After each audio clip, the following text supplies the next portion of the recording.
আসসালামু আলাইকুম। আজকে আমরা কোষ কঙ্কাল সম্পর্কে জানবো। এরপর কোষ কঙ্কাল সম্পর্কিত কিছু বোর্ড প্রশ্ন আছে, এগুলা সমাধান করব।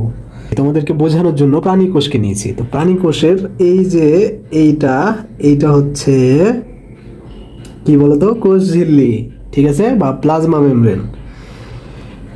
তো এই যে দড়ির মতো বা সুতার মতো এই যে এটা হচ্ছে মাইক্রোটিবিউল, আর এই দিকে যে দড়ি বা সুতার মতো এটা হচ্ছে মাইক্রোফিলামেন্ট।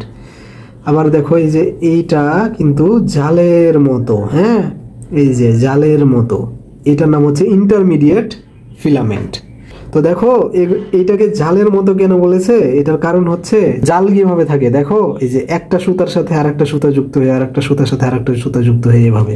এখানেও দেখো এইটার সাথে এই সুতাটা যুক্ত হয়ে, এইটার সাথে এই সুতা যুক্ত হয়ে, এটার সাথে এই সুতা যুক্ত হয়ে, তাই এখানে বলেছে যে জালের মতো, বুঝছো, যেহেতু জাল এইভাবে থাকে।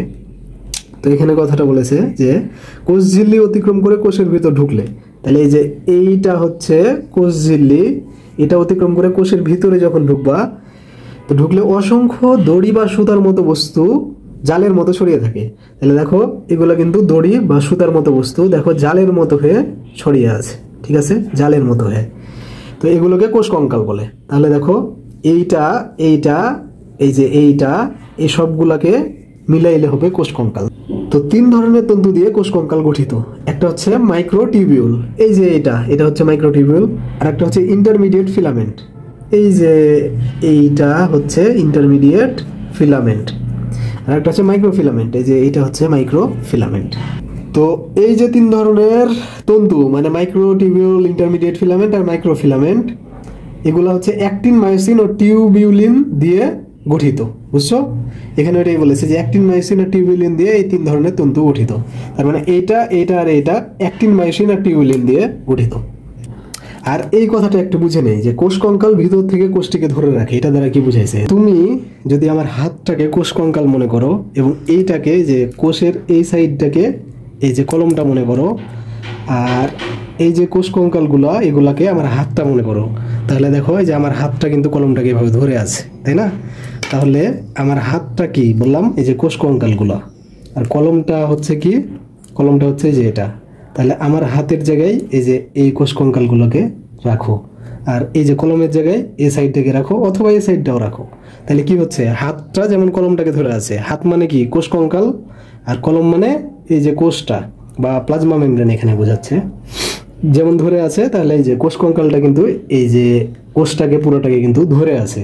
দেখো এই যে এই জায়গাটুকুকে কিন্তু এইটা এইটা এইটা ধরে আছে, আবার এই জায়গাটাকে কিন্তু এইটা এইটা এইটা এইটা এইটা এইটা এইটা ধরে আছে, ঠিক আছে। যেহেতু যুক্ত আছে তার মানে এটা কিন্তু ধরে আছে।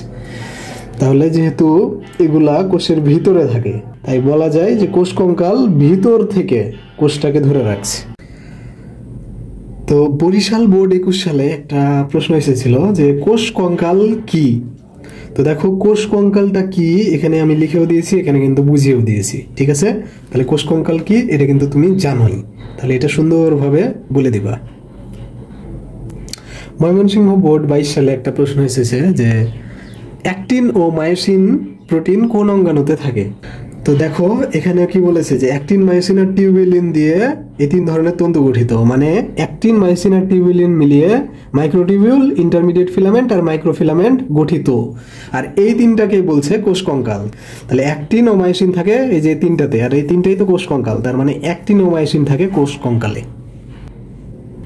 তাহলে উত্তর হচ্ছে গ, কোষ কঙ্কাল।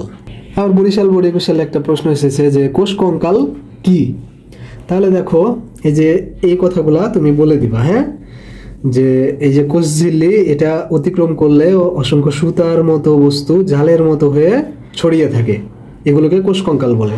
তারপরে বলবা যে মাইক্রোটিবিউল, ইন্টারমিডিয়েট ফিলামেন্ট আর মাইক্রোফিলামেন্ট এই তিন ধরনের তন্তু দিয়ে কোষ কঙ্কাল গঠিত।